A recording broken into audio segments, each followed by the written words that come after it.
Salam sukses. Assalamualaikum warahmatullahi wabarakatuh.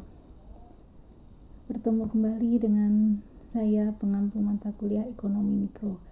Pada pertemuan ini saya akan menyampaikan masalah elastisitas permintaan dan penawaran serta hal-hal lain yang terkait dengan elastisitas permintaan dan penawaran. Pengertian secara umum, elastisitas adalah seberapa besar respon suatu variabel akibat perubahan variabel yang mempengaruhinya. Dalam hal ini, misalnya, elastisitas permintaan terhadap harga berarti seberapa besar permintaan itu peka terhadap perubahan harga. Pada umumnya, elastisitas itu dihitung dengan menggunakan rumus elastisitas titik tengah dengan persamaan seperti yang tertera pada slide tersebut. Mengapa menggunakan elastisitas titik tengah? Karena di sini tidak dihiraukan perubahan harga dari yang kecil ke besar atau tidak dihiraukan adanya nilai negatif. Faktor-faktor yang mempengaruhi elastisitas permintaan itu ada beberapa hal, di antaranya yang akan saya sampaikan adalah 3, yaitu tingkat kemampuan barang substitusi, yang kedua persentase pendapatan yang dibelanjakan untuk membeli barang tersebut, dan yang ketiga adalah jangka waktu permintaan terhadap barang yang dianalisis. Untuk tingkat kemampuan barang substitusi, ini mengandung makna bahwa makin banyak barang substitusi yang ada, maka permintaan atau elastisitas permintaan akan suatu barang itu makin tinggi. Artinya kalau makin banyak pilihan barang lain, maka elastisitas permintaan suatu barang itu lebih dipertimbangkan, maka elastisitas permintaan akan meningkat. Yang kedua, persentase pendapatan yang dibelanjakan untuk membeli barang tersebut, maksudnya adalah berapa persen dari pendapatan seseorang yang akan digunakan untuk membeli suatu barang. Jika ternyata persentase pendapatan yang digunakan untuk membeli barang makin besar, maka artinya elastisitas permintaan barang tersebut makin meningkat karena orang akan cenderung untuk mempertimbangkan mau membeli atau tidak. Selanjutnya, jangka waktu analisis. Ini mengandung makna bahwa makin panjang waktu yang digunakan untuk berpikir bagi konsumen membeli atau tidak, maka permintaan atau elastisitas permintaan akan barang tersebut juga makin meningkat atau makin elastis. Makin singkat waktunya untuk berpikir, maka makin tidak elastis. Selanjutnya, elastisitas permintaan juga bisa dipengaruhi oleh perubahan pendapatan. Artinya di sini persentase perubahan jumlah komoditi yang dibeli per satuan waktu, yaitu diwujudkan dalam bentuk delta Q dibagi dengan Q, akibat adanya persentase perubahan pendapatan konsumen, delta M dibagi M. Persamaan elastisitas permintaan terhadap pendapatan dapat dilihat dalam persamaan yang ada tertera di slide tersebut.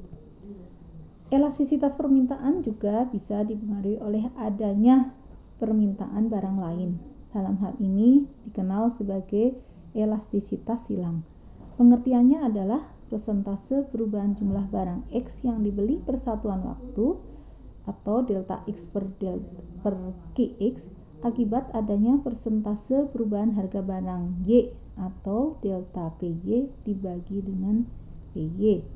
Jika dituliskan dalam suatu persamaan, maka delta QX sama dengan seperti yang ada di slide tersebut.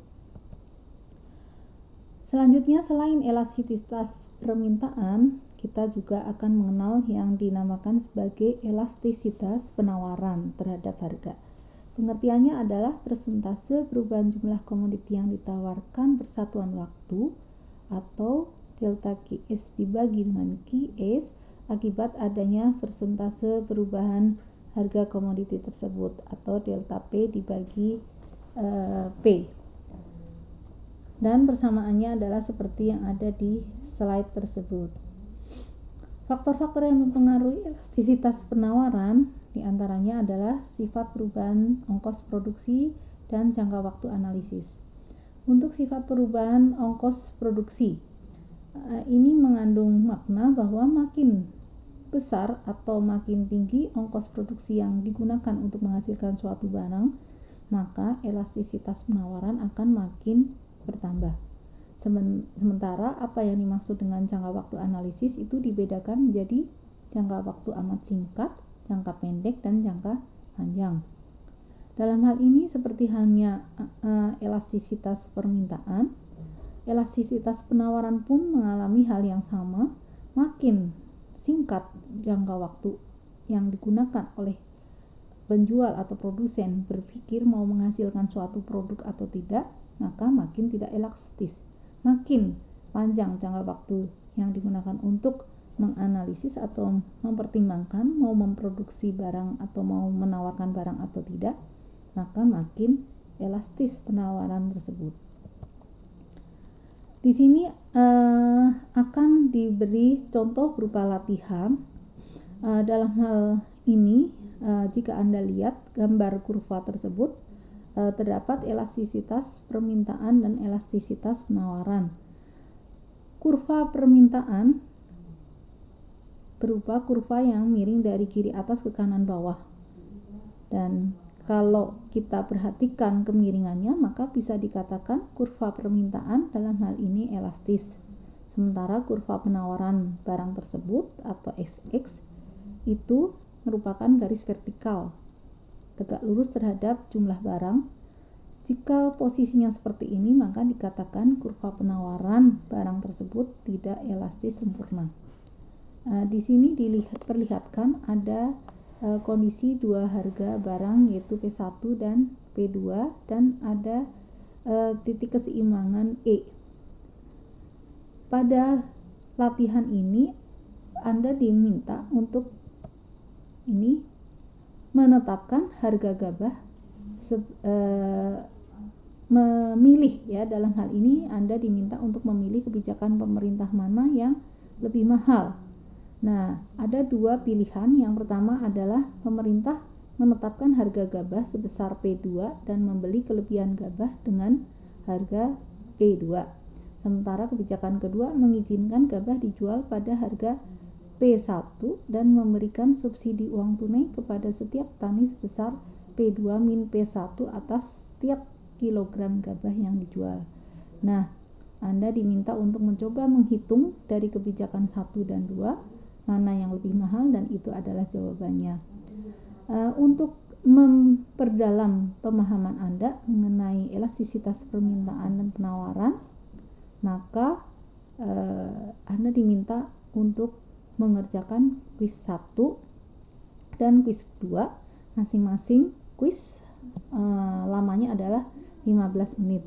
Setelah Anda mengerjakan kuis 1, akan saya sampaikan jawaban atas kuis 1 tersebut. Selanjutnya juga akan saya sampaikan jawaban kuis 2 setelah Anda mengerjakan kuis 2. Selamat mencoba. Assalamualaikum warahmatullahi wabarakatuh.